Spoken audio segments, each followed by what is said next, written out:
estamos começando o Camisa de Flanela, podcast cultura pop e outras coisas que forem aparecendo pelo caminho. Eu sou o Fernando. Eu sou o Frankenstein. E hoje nós vamos falar sobre o Renan. Hoje a gente vai falar sobre Frankenstein. I am Baron Frankenstein. A gente vai falar sobre os dois primeiros filmes da Universal e também sobre os dois primeiros da Hammer, certo? Exato. Esses dois inícios, né? Esses dois inícios. Esses dois então, estúdios. Frankenstein de 1931, A Noiva de Frankenstein de 35, A Maldição de Frankenstein de 57 e A Vingança de Frankenstein Gente, é muito Frankenstein. de 58. Então, Sit down. e vamos lá.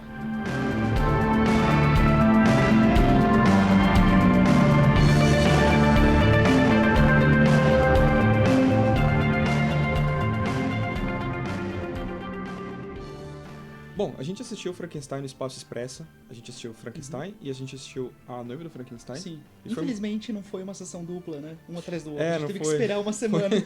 Foram um intervalo de uma semaninha, né? Mas foi legal pra caramba, né? Nossa, foi da hora, maravilhoso. foi da Como hora. a gente sempre fala, né? A experiência É. de ver esses filmes no cinema é muito legal, né?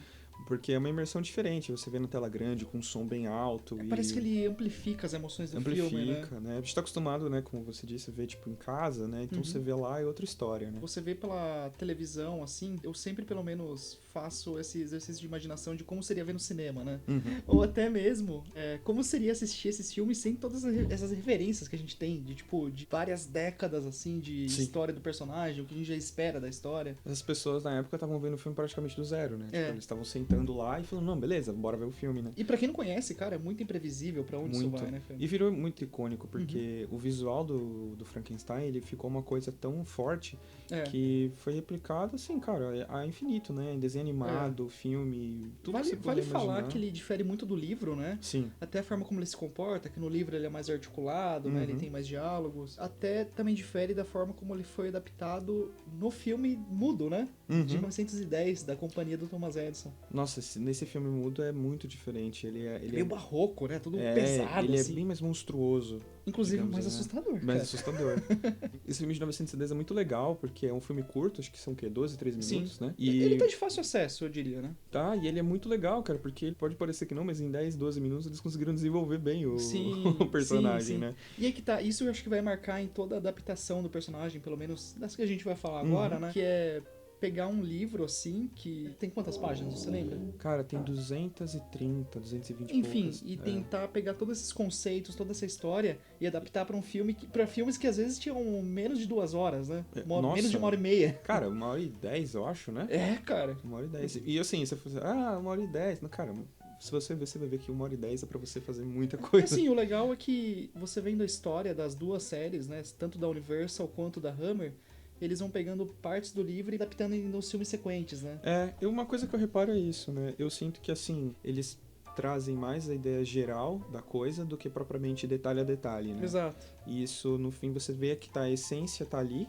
Exato. mesmo que ela esteja sendo contada de outra forma. E eu, particularmente, até acho isso legal. Gosto tanto quando é mais fiel, quanto tem mais liberdade, assim. Eu sim. acho que as duas formas são válidas de contar uma história, né? Porque, no fim, você tá vendo uma interpretação do mesmo personagem sob os olhos, sobre a visão de outras pessoas, né? E vale a pena falar que, às vezes, essa comparação é um pouco injusta, né? Livro e filme, porque o filme de 31, pelo menos, ele não é nem tanto baseado no livro, obviamente, né? Tem influência e tudo mais, mas ele pega muito mais da peça de teatro, né? Tá, sim. Esse é um ponto interessante, né? Porque, assim, a Universal, nessa época, eles tinham acabado de lançar o Drácula, né? Exato. E foi um sucesso, assim, Levantou o absurdo, estúdio, né? Levantou o estúdio. E aí eles pensaram, beleza, qual que vai ser o nosso próximo filme de terror, né? Se a galera gostou, vamos fazer mais, né? E aí, se eu não me engano, tava rolando uma adaptação de uma peça do Frankenstein. Assim, o pessoal nos Estados Unidos tava adaptando uma peça que já tinha sido exibida na Inglaterra. Parece que é algo padrão, né? Porque do Drácula aconteceu a mesma coisa. Exato. Aí eles descobriram o que estavam falando e falaram, não, pô, bora transformar essa peça num filme, né? E eles foram e começaram a fazer. Inicialmente não era o James Whale e não era o Boris Karloff que ia fazer a criatura. Inicialmente ia ser o Bela Lugosi. Calma, quem ia ser? Era o Bela Lugosi, Bela né? Lugosi, que já tinha sido Drácula. Exato. Né? Esse cara tava em tudo, né? Tava Ele era um astro na época. Sim, pô, e o Drácula é incrível, né? Filmaço também. Ele ia voltar depois pra franquia Frankenstein. Então, assim, você começa a pensar que ele ia interpretar o Drácula, ele ia interpretar o Frankenstein, e se desse tudo certo, ele ia interpretar a Múmia. Ou seja, ele ia fazer Nossa, quase ele ia todos fazer os os monstros, três. né? E a Múmia quem fez foi o Boris, né? Foi o Boris Acabou também. sendo o Boris, que também foi muito bem fazendo a Múmia, né? Mas é interessante porque o Frankenstein, ele é baseado no livro da Mary Shelley, né? E o Drácula é baseado no Bram Stoker, né? Isso, no livro e do Bram depois Stoker. também tem o Homem Invisível, que é no livro do H.G. Wells, né? Isso. Então, tipo, esses 3 filmes são interessantes porque os 3 são adaptações de livros de ficção científica barra terror, gótico, um horror né? gótico, né? Tem essa pegada parecida.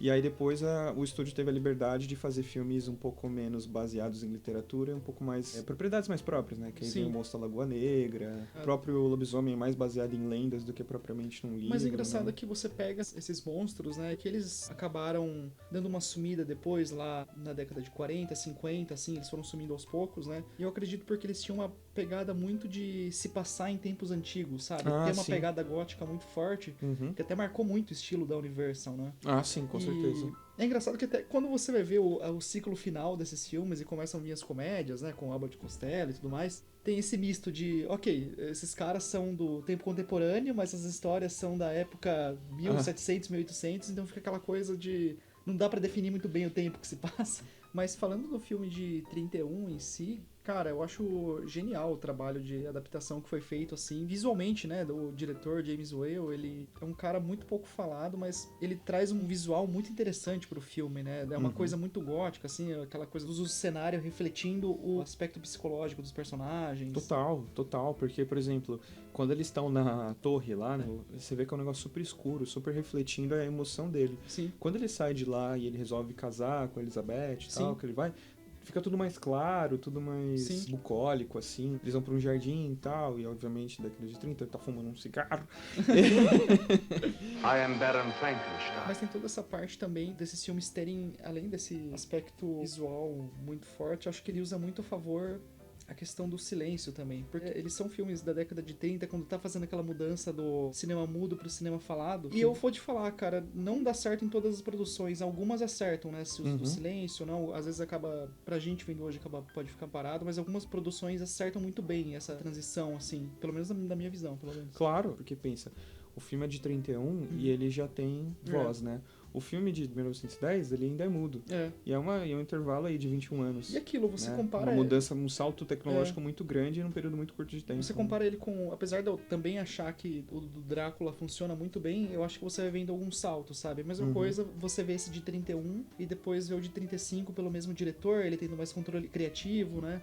Você vai vendo esses saltos e é legal ver essas mudanças acontecendo assim, né? Claro, se você for ver os filmes da Universal mesmo, cara, do primeiro, que é o Drácula, né? Dessa leva, né? Que é o Drácula e o último é o Monstro da Lagoa Negra, né?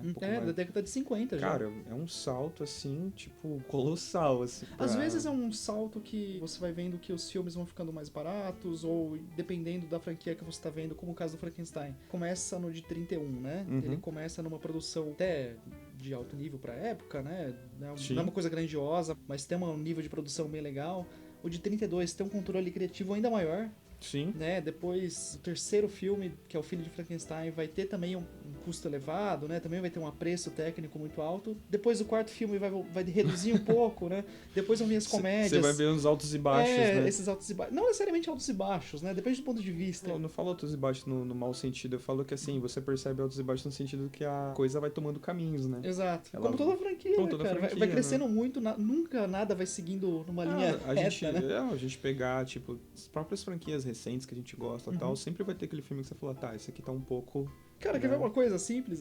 Sei lá, olhar para Marvel, por exemplo, começa com o Homem de Ferro, que é uma coisa mais pé no chão, e acaba num Vingadores Ultimato, que tem viagem espacial, tem alienígena. Um monte de coisa, né? E entre ele e o Vingadores Ultimato, teve ali teve um monte de filme bom, filme que a gente assistiu. E que é outra conexão, legal. uma conexão legal que a galera também faz com Marvel, que assim como o MCU também teve crossover, né, cara? Nossa, muito. Começa no filme de 31, aquela coisa isolada, né? Apresentando os monstros, depois, logo na Noiva de Frankenstein você já apresenta 2 monstros. 2 monstros, e de acordo com o tempo também vai passando num filme, ele às vezes um filme fala alguma coisa sobre o outro filme, só pra dar aquele gostinho, você fala assim, tá tudo no mesmo universo. Ou aquela questão de, interpretando personagens diferentes, mas atores recorrentes entre as franquias, né? O caso do Dr. Frankenstein, que ele é interpretado pelo mesmo ator, e ele vai fazer o professor do Henry. É o Henry Frankenstein, né? É. Esse mesmo ator ele vai fazer o Dr. Van Helsing no filme do Drácula e depois ele vai voltar pra fazer o professor do Henry. Não, o Dr. Waldman, né? Ele vem fazer... Ah, sim. E esse cara é muito bom. Tem uma curiosidade porque eu não consigo falar o nome dele correto. Então, cara, me perdoe a pronúncia, mas é o Edward Van Sloan. Nossa, é um nome difícil. Mas ele manda muito bem, cara. Ele traz uma intensidade muito legal pro... Eu fico pensando nessa coisa de falar nome também. Cara, a maior parte dos nomes eu tenho certeza que eu falo errado. É. Cara, o nome do diretor do filme, né? James Whale. Você vai pesquisar naquela tradução automática, saca? Uhum. Daí aparece James Baleia. Porque é Whale, né? Aí você fala, o que é isso? E deve ser por aí, cara. Deve ser longe A origem disso. dos nomes, né? Ah, sei lá, cara. I am Baron Frankenstein. Bom, a gente falou um pouco da produção. Realmente, na época, a Universal lançou o Drácula, fez um baita de um sucesso. Já aproveitaram o hype, lançaram o Frankenstein também, né? Em 1931. E o filme. O filme começa com um enterro. Pô, o filme começa e é engraçado que ao contrário do livro que conta a história de vida dos personagens, né? Não, ele já começa no... Já começa uma mudança, né? O nome. E aí começa com ele desenterrando o corpo. Ou seja, ele já tá fazendo esses experimentos. E ele não tem critério. Ele desenterra um cara, vê um cara enforcado, ele pega também, ele vai... Você mencionou um negócio legal quando a gente assistiu, que você mencionou que ele seria um body snatcher. Um né? body snatcher. Que, inclusive vira título de outro filme Vira depois. título, exato. É engraçado. Porque ele, tanto no livro quanto no filme, ele é um ladrão de tumbas, né? E é com isso que ele vai fazendo aquele monte de coisa e ele quer criar um homem perfeito, né? Uma criatura perfeita a partir de corpos de outras pessoas, né? E eles vão roubar o cérebro. Nossa, essa parte do Cara, cérebro, eu não sei se você lembra. Não sei se você lembra. Tem aquele filme que é uma paródia desses filmes da Universal, que é com aquele do Mel Brooks. Daí eles chegam assim e o cara pega o cérebro errado, né? Daí ele pergunta assim, né, o personagem de Gene Wilder, tá, mas que cérebro você pegou? Eu peguei no tal de Abnormal. Ele acha que é o nome. É o nome do cara, Abnormal. Você não entendeu, né? Você é um idiota. O que você acabou de fazer. Mas é o que acontece, porque é o que acontece mesmo, né, no filme. Não, mas aí ele pega esse porque esse tá banado, cara. Ele vai pegar o... I am Baron Frankenstein. Sabe uma coisa que uma coisa até que o Tim Burton vai fazer no Batman de ser uma época que você não define muito bem quando é, mas tipo, você vai ter elemento, por exemplo, uma roupa da década de 30, mas o cenário, uma arquitetura muito mais antiga. E isso reflete até no livro mesmo, que no livro tem tipo 1800 e um traço normalmente, né? Não tem uma data específica, né? Então é interessante então, esse anacronismo. Eu acho legal isso. Mas voltando? Voltando, né? Ele vai lá, o Dr. Waldman tá dando uma aula, fala que tem dois cérebros, um cérebro de uma pessoa que não cometeu crimes e um cérebro de uma pessoa que era um criminoso, né? Uma pessoa chamada Abnormal. Abnormal. Aí ele vai atrás, assim, ele chega lá, quebra pega o Abnormal, leva, e aí ele... Cara, mas depois a cena é muito boa, porque ele falou assim, isso não vai dar certo. Eles dois conversando já, depois do experimento e tal, ele falou assim, isso não vai dar certo. Aí, claro que vai, não sei o que, ele falou assim, o cérebro que você colocou é um cérebro, tipo, faz uma cara. Cara. Que muda a feição dele de um jeito que ele fica assim... Esse ator é o Calvin Klein, né? É o nome dele? Calvin Klein, da marca de roupa? É parecido. Sim, o nome dele não é da marca de roupa Calvin Klein, mas é parecido. Colin Clive. Esse cara traz uma interpretação muito intensa. E ele morreu jovem, cara. Ele morreu um pouco depois do lançamento da Noiva de Frankenstein. Eu vi lá que ele morreu em 37, né? Sim. Ele morreu bem novo. E ficou marcado, né? Porque, nossa, a interpretação dele é muito boa. I am Baron Frankenstein. Cara, eu gosto muito desse filme por conta disso, né? Ele já começa na ação, né? Eles já buscando corpos e tudo mais. Porque apesar dele já começar na ação, ele faz um suspense da criatura sendo montada. Então você fica... Imagina... Isso voltando de ver na época, né? Imagina a galera vendo... Porque no primeiro mostra a mão dele, aí depois ele tira, mostra, tipo, a testa e o cabelo. Ele só vai revelar, cara, metade do filme. Por aí. Né? Que eles dois estão... Que aí já é o momento em que... Cara, nessa parte tem um dos diálogos que eu mais gosto do filme. Porque tá o Henry, né? E ele tá conversando com o professor e ele fala alguma coisa sobre ser considerado louco, né? Ele assim, se você pudesse descobrir uma coisa incrível, mas o custo de se fosse ser considerado louco, ele falou, eu não me importo. Então, tipo, ele meio que...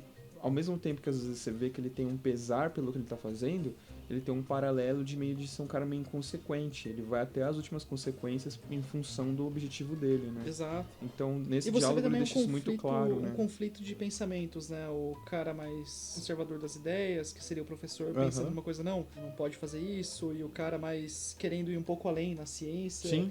E é claro, às vezes é um custo que talvez não valha a pena, né? Porque ele tá fazendo umas coisas que... Tá fazendo umas coisas bem pesadas, bem né? pesadas, E depois eu fiquei pensando, refletindo sobre esse filme, eu fiquei pensando numa coisa, né? Até um paralelo com o Noiva do Frankenstein, que é assim, será que ele foi o primeiro a fazer mesmo? Ou será que ele foi o primeiro a fazer porque ele era o cara menos ético daquela situação? Exato. Porque, por exemplo, o professor dele era tão inteligente quanto, né? Será que ele nunca chegou nesse ponto por conta da ética? Ou será porque ele realmente, o Frankenstein, era o único que era capaz, né? Onde começa uma coisa e termina outra. É, a questão onde... de se ele é muito inteligente ou realmente é falta de ética, né? Falta de ética. Sim, claro, muito inteligente, obviamente ele é, né? Mas ao mesmo tempo, assim, tá, a inteligência somada à falta de ética total, né? E tem a questão de trazer alguns elementos do livro, de ser essa coisa do cara se perder nos experimentos, né? Porque não necessariamente ele seja uma pessoa má, porque tem alguns momentos do filme que ele volta, né? Tanto que o primeiro momento disso é que bem na hora que eles vão fazer o experimento, a Elizabeth chega, né? E aí ele fica, vai todo mundo embora, não sei o que, vai embora. Quando ele vê a Elizabeth, ele fala, não, tá. Exato. Deixa ela entrar, né, tal, vamos trocar uma ideia. E você vê que em todo momento, quando a criatura tá viva, ele não quer tratar a criatura mal. Só que aí o assistente dele quer tacar fogo, quer chicotear. Exato. Quer bater na criatura e tal. Até porque ele também parece não saber muito como lidar com a criação dele. Né? Tipo, e ele não bate, não sei o que e tal, vamos tentar entender. E, pô, a cena da criação, cara, é incrível, né? Tudo prático, que todos esses elementos realmente explodindo de verdade. E esses elementos foram repetindo em toda a franquia, praticamente. E além, o mesmo sistema de efeitos especiais foi usado, né? Porque a galera gostou muito. Eu vou te falar que toda essa coisa do cientista louco criando alguma... Você vai ver até em filmes extremos, tipo Centopeia Humana, cara, pega um pouco disso, sabe? O Família Addams, né? O tropeço, ele é a criatura de Frankenstein. Até as aventuras de Billy Mandy, que a gente às vezes fala, tem um cientista doido lá, que ele é muito nessa pegada. Tem também. Então, tipo assim, vai desde animação, cinema, literatura, tudo... Esses filmes, eles foram muito importantes, né? De uma maneira geral. I am Baron Frankenstein. O filme muda algumas coisas. Você sabe por que ele chama Henry e não chama Victor? Porque o amigo dele passa a se chama Victor, né? Eles invertem os nomes. Tem uma... Acho que foi questão de adaptação. Teria que ver se foi em algumas adaptações da peça. Porque, cara, foram tantas coisas. Tipo, beleza, surgiu o livro, depois teve a peça britânica, a adaptação americana. Depois nessas questões, algumas coisas mudavam, assim. E às vezes tem algumas coisas que nem estavam no roteiro mesmo. Você comentou dessa fala dele, que ele tá conversando com o doutor. Tem uma dele que ele fala assim, você se imaginou como seria olhar além das estrelas e ver como é que surge tudo? Vamos falar assim? É nesse diálogo. E essa fala não tá no roteiro. Ah, né? não tá? Então. É nesse momento que ele fala, eu não ligo de ser considerado louco se eu puder avançar. E aí você para pensar que pode ser até um reflexo do próprio diretor, né, o James Whale, se colocando nessa posição do cara que ele tava fazendo filmes muito diferentes do que estavam sendo feitos na época e se colocando assim, pô, vamos tentar alguma coisa a mais. Né? Nossa, total. Se colocando no personagem. I am Baron Frankenstein. E isso que a gente tava falando desse diálogo deles acaba até tendo um gancho com a noiva do Frankenstein, né? Porque ele conhece um outro professor que tem experimentos tão malucos quanto dele. E é outro cara zero ético, tanto quanto ele. Sim, né? Dr. Pretorius. Cara, esse ator, ele é fantástico, Nossa, né? ele aparece, você olha pra ele e fala, esse cara é doido. Esse cara tem problema. Esse cara é normal.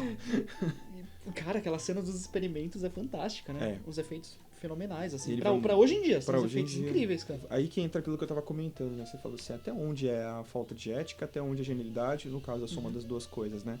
Porque esse cara, ele é zero ético. Quando ele é zero ético, ele mostra que ele tem experimentos tão doidos quanto... Mostra usar o conhecimento sem responsabilidade, né? Exatamente. E aí ele vai atrás do Frankenstein porque ele fala, tá, eu quero saber o que você fez pra usar nas minhas coisas também. E ele tá próximo um pouco, se você for fazer umas conexões, com o Dr. Frankenstein da Hammer, né? Da Hammer, que ele vai ficando cada vez mais psicótico, sociopata, manipulando as pessoas pra conseguir o que ele quer. Nossa, o da Hammer, ele é últimas consequências mesmo. A gente vai chegar lá ainda. A gente vai chegar lá. Mas assim, o que é legal do filme da Noiva do Frankenstein é justamente isso, né? O Frankenstein em si, ele termina de uma maneira terrível, porque a criatura joga ele da torre, né? Joga o Frankenstein da torre, estoura tudo, dá a sensação de que ele morreu e tal, na verdade se salvou no subsolo, né? Que foi uma cena gravada depois, né? Foi com a aprovação do diretor, mas enfim, sim, foi... mas tranquilo, né? Porque teriam que dar um jeito dele sobreviver, né?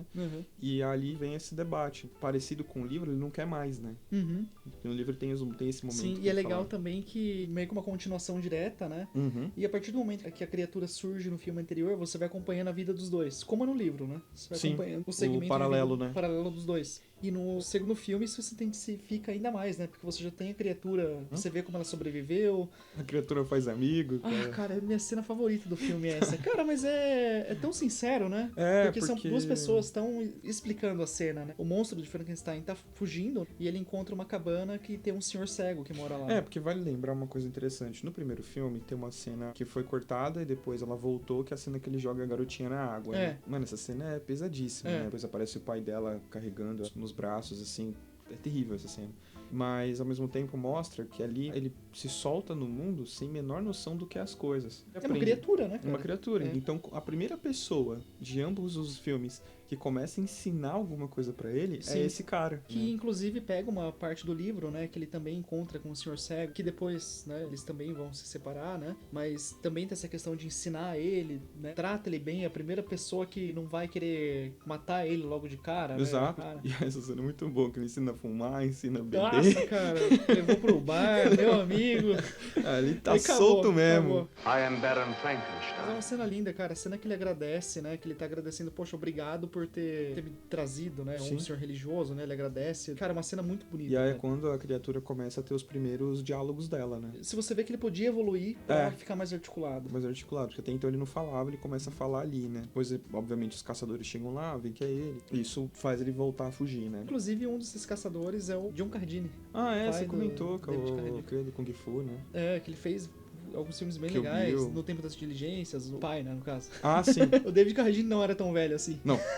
Eu tô falando, ele fez Kung Fu, fez o do pai. I am Baron Frankenstein. O curioso, né, porque assim, no primeiro filme, fazendo um paralelo, eles pegam o cérebro da sala de aula, e no segundo filme, o professor Pretorius, ele faz um cérebro. Você vê uma inversão, é como se o Henry Frankenstein agora fazendo o papel do que era do professor dele, né? Querendo, não, cara, para com isso não vai dar certo. Pretórios indo pra um lado mais extremo dele, né? Tipo assim, não, cara, eu já fiz isso, não dá certo. E dá a entender que eles também tinham uma relação de professor-aluno, né? Eles já se conheciam. Ele era professor na mesma universidade, no caso, o Henry tinha estudado. Né? Olha só, é engraçado, né? Que ele comenta assim, que ele estudou filosofia também. Ele não aprendeu nada com isso. E tem interessante... I am Baron Frankenstein. A cena final, assim, que é, no caso, que é a cena que eles dão vida, né, à noiva, é muito icônica também, né? Porque o visual dela, tanto quanto o da criatura, também é muito icônico, né? Com certeza. O visual dela Nossa, é cara, super marcante. aquele cabelo, né? O cabelo, a maquiagem. Nossa. E a gente tem que falar, olha só, que a gente esqueceu de mencionar como o filme começa. O primeiro filme, ele abre com a sequência do cara falando direto com quem tá assistindo. Sim, bem teatral, né? E no segundo filme, abre com a Mary Shelley contando a história. Verdade. Tem esse... E a atriz da noiva é a mesma que faz a Mary Shelley. É a mesma atriz? É. Legal.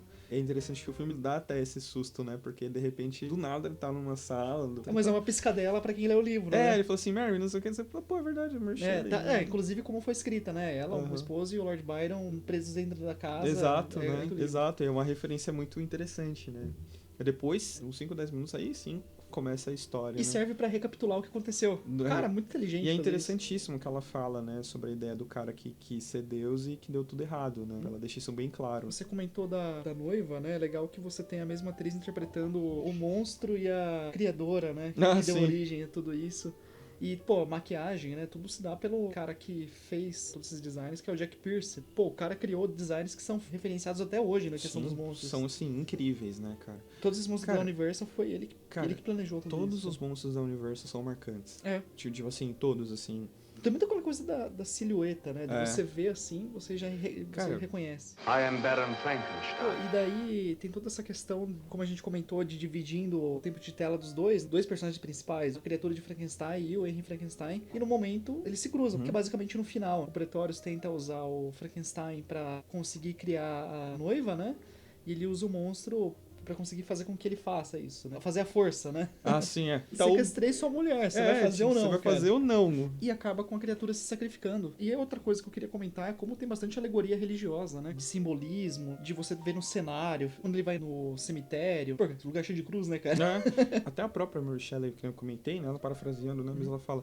É um cara que tentou ser Deus e deu errado. Né? É uma crítica isso de você se colocar numa posição que você pode fazer tudo, né? Sendo que na vida real vai ter consequências que vão afetar outras pessoas. Até onde tá o limite de você... Onde é aceitável, é ético. Né? E aquilo, né? É um filme que critica esse tipo de pessoa que quer manipular os outros pra obter... Que é inconsequente, né? Exato.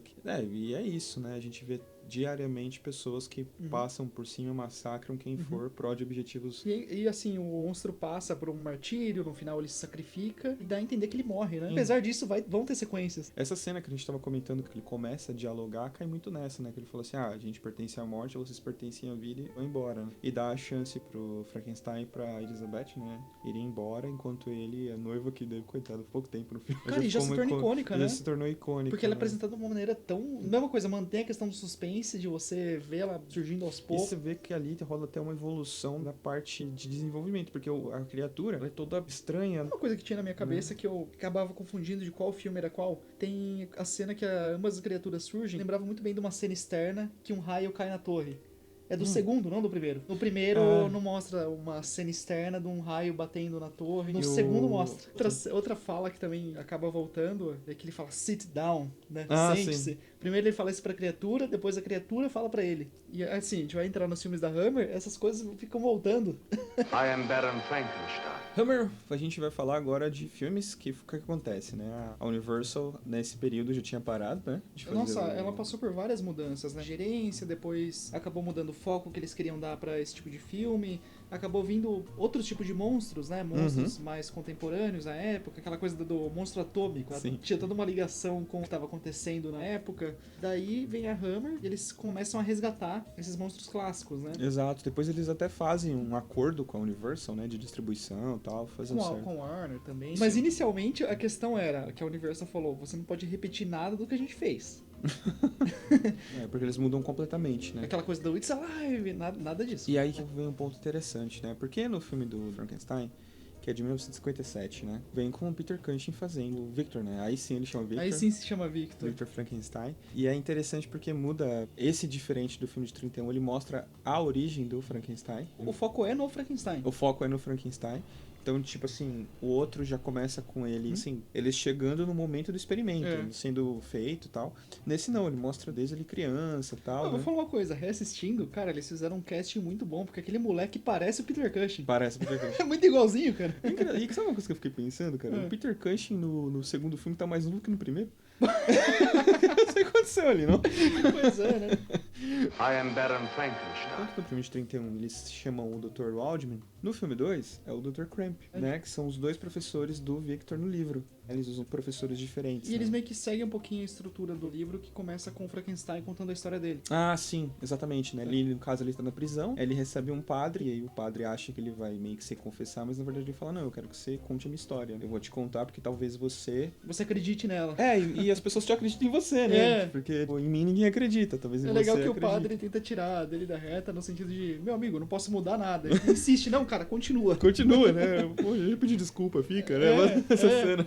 Ele não enforca o padre, ele tá doido, né? Cara, mas esse Victor Frankenstein, e à medida que vai passando os filmes da série, ele vai ficando um psicopata maluco, cara. Um psicopata maluco. No primeiro filme, ele é completamente psicopata. Tanto que tem hora que ele olha... E depois ele só piora. Então, só que aí que tá. No primeiro, ele, o professor, né? Que ele, assim, ele é garoto e tal, né? E ele finge que é o pai dele. Aí ele faz uma carta pra contratar o professor, né? E aí quando ele faz essa carta, o professor chega e fala assim, eu vim falar com o Barão Frankenstein. Ele é o Barão. Ele fala, eu sou o Barão. Eu falo, eu que fiz a carta. Mas por que você disse que era seu pai? É legal falar também que é o primeiro filme colorido do personagem, né? Esse é um outro ponto interessante. A gente falou um pouco sobre a coisa do cinema mudo pro cinema falado, né? E agora tem outra E aí o mudança. outro salto que é tipo o cinema colorido. Poucos anos, né? Você vê esses filmes assim porque você vai acompanhando a história do cinema. Né? Exatamente. I am Baron Frankenstein. A questão da censura, né? Que eles, a partir desse momento, já tá um pouco mais flexível. Porque como é um filme que tá destinado a um público maior, eles conseguem abordar temáticas que no filme de 31 eles não abordaram. É engraçado que outros estúdios fugiam dessa censura, a Hammer falou, não, a gente vai abraçar isso. A gente vai abraçar ela, né? Então mostra que ele tem um envolvimento com a Justine, que trabalha na casa. Depois ele tem um envolvimento também com a Elizabeth, que é quem ele tem um envolvimento no livro também, né? Pois é, e tem uma relação próxima com ele. No filme ela é prima, e no livro, se não me engano, é amiga de infância, que ela é adotada. No livro ela é prima também, mas ela não é prima de sangue, né? Ela é adotada. Entendi. Mas tem essa relação... Tem esse grau de parentesco, Saquei. sim. Em resumo, né? E depois ele aparece lá, que ele tem um caso secreto com a Justine. E é engraçado porque foca nessas questões pessoais dos personagens, e você vai vendo meio que o ponto de vista de cada um, né? A Elizabeth Elizabeth projetando o que ela queria numa relação, que seria um esposo, querendo não enxergar que tem algo de errado. E é bem interessante essa parte mesmo, porque um dia ela simplesmente chega na casa, com mala, com tudo, que não sei o que, aí o professor fala, não, peraí, o que você tá fazendo? Você vai casar com um cara que você Exatamente nem conhece? isso. E ele já sabia quem era o Victor. Ele falou, acho melhor não, cara. O Victor...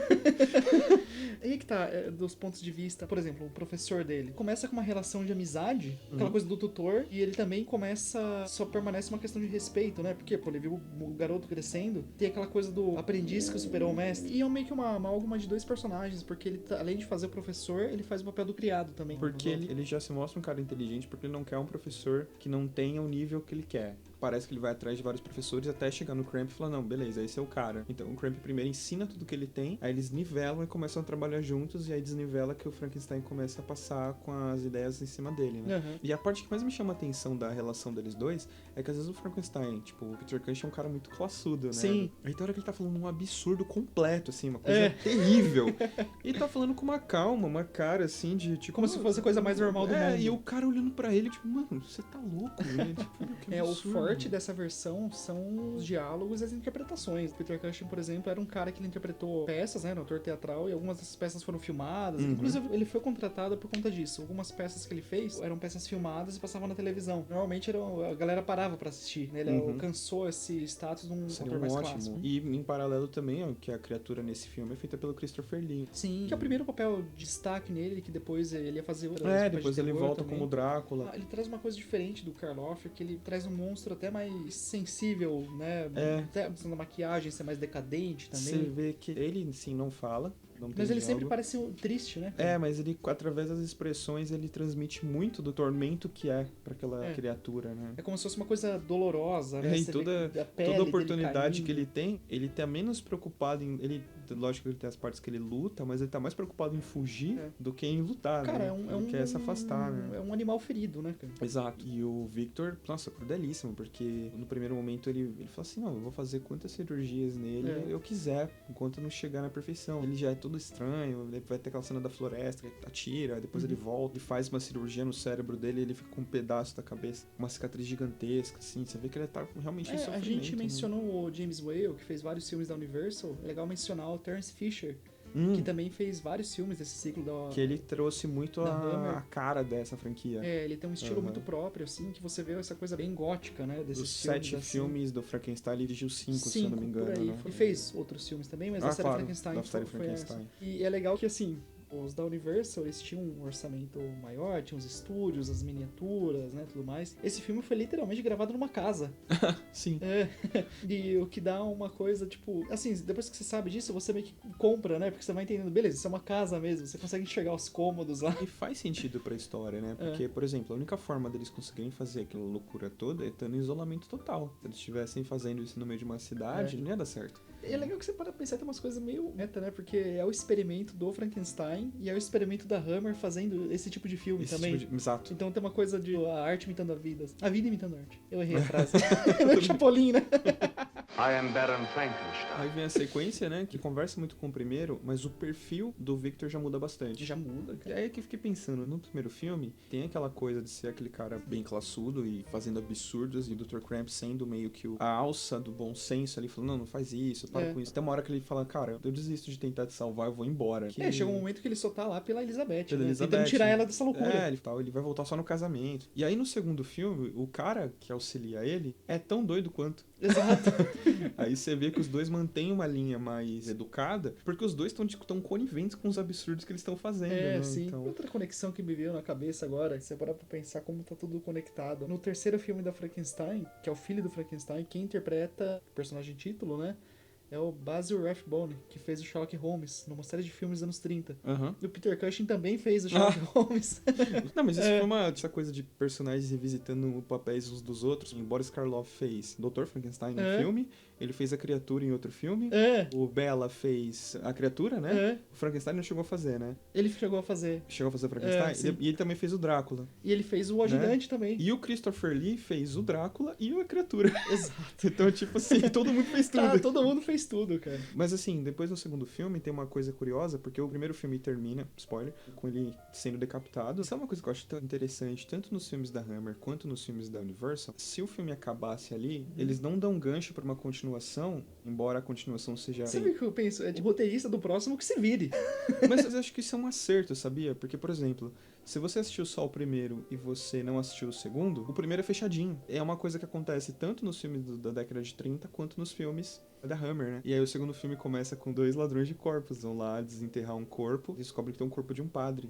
Sim. Do corpo do Frankenstein. Inclusive dá a entender que é o padre que foi atender ele que na prisão. Eles estão desenterrando, ele parece na... Como eu falei, parece estar mais novo que no primeiro filme. Ele aparece, assim. Aí depois ele se muda, né? E passa a ser o Dr. Einstein. Me dá uma impressão que ele é meio que um fugitivo, né? Ele tá assumindo várias identidades pra conseguir sobreviver. Que interessante que quando o filme vai avançando, eu fiquei pensando, esse cara tá muito calmo pra alguém que, entre aspas, pode ser descoberto a qualquer momento. E outra, dá a entender também que ele tá ajudando as pessoas. Depois você vai sacar. Você vai entender, né?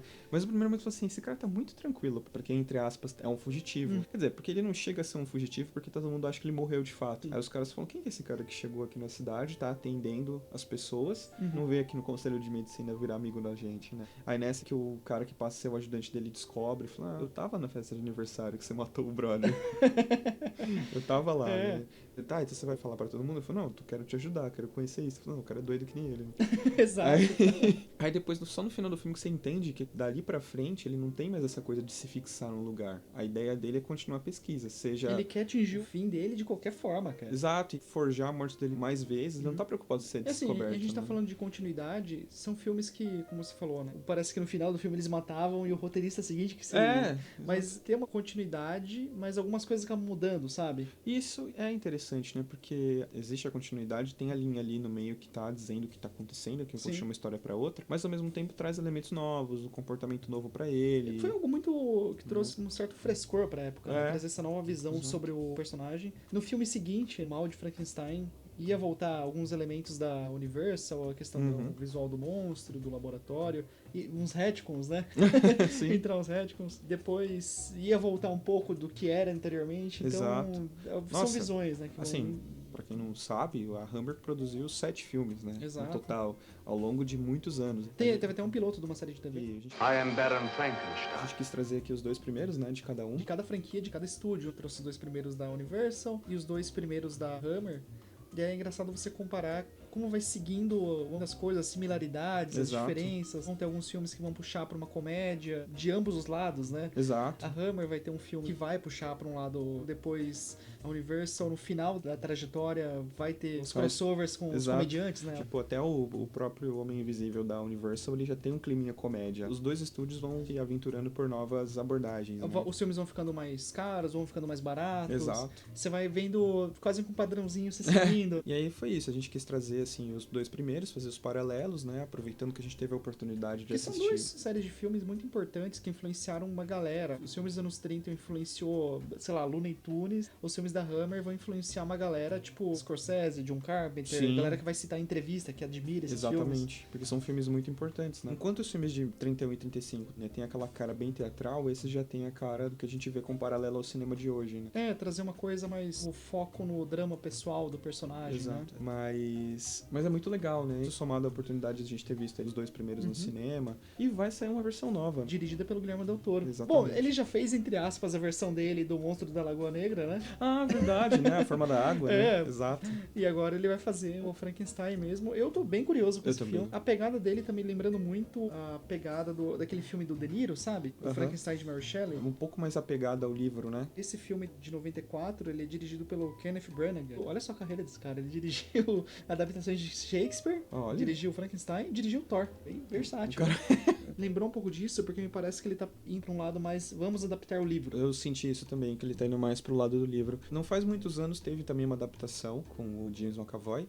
Era mais ligado ao livro, né? É com o Professor Xavier e o Harry Potter. Exatamente. Só que é interessante esse filme que ele conta mais a perspectiva do assistente do que do próprio Victor. Então, lembra um pouco a ideia do Renfield, né? Isso. Só que é aquela coisa, né? Eu assisti esse filme na época, fui até ver no cinema e achei legal. Achei legal, mas não me empolgou tanto. Mas achei ok. Agora esse do Del Toro já me chama mais atenção, porque o Del Toro eu acho que ele tem mais a cara da parada. Eu sinto que às vezes acaba surgindo uma espécie de reclamação ou incômodo de você estar vendo a mesma história várias vezes, mas eu vejo uma graça nisso de você ver as diferenças de cada uma. E se a gente for pensar, esse ano vai ter Frankenstein, no começo do ano passado já teve Nosferatu, né? Então, interessante estarem trazendo, né? Porque são séries de filmes que sempre ficam voltando. E o Nosferatu já foi um filme também mais parecido com a questão do livro, né? Cara, pra gente fechar o programa, eu queria te fazer uma pergunta. Já voltou o Drácula, né? Sim, Nosferatu. E agora vai voltar o Frankenstein. Você pode escolher o próximo monstro pra voltar. Qual seria? Cara, Monstro da Lagoa Negra. Cara, isso é legal, né? Cara, ele merece voltar. Ele merece voltar. Porque, cara, o Lobisomem já voltou várias vezes, né? O Drácula / Nosferatu já voltou várias vezes. E ele não, cara. Ele, tudo bem, tem o Forma da Água, né? Eu penso também na múmia. Como eles trariam a múmia de volta? Seria uma pegada mais aventuresca? Qual foi o último? Foi aquele do Tom Cruise? Foi do Tom Cruise. Tem o que isso? Já tem quase uns 10 anos. Por aí, cara. Eu lembro de ter visto esse filme no cinema. Bom, mas acho que esse merece um filmaço, assim, ia ser legal. Eu adoro o Homem Invisível, cara. Nossa, Homem Invisível também. O Lobisomem também. Se bem que o Lobisomem teve um recente, né? Ou não? O Lobisomem teve recente. Teve recente também, né? Mas o Homem Invisível e tal. I am Baron Frankenstein. Então é isso. Falamos aqui um pouco sobre 4 filmes envolvendo Frankenstein. Não vai ser a única vez que a gente vai trazer esses títulos aqui. A gente quer fazer sobre os outros filmes da Universal, também sobre os outros filmes da Hammer. Então aguarde que mais coisas sobre esses temas virão, certo? Certo. Então valeu e até mais.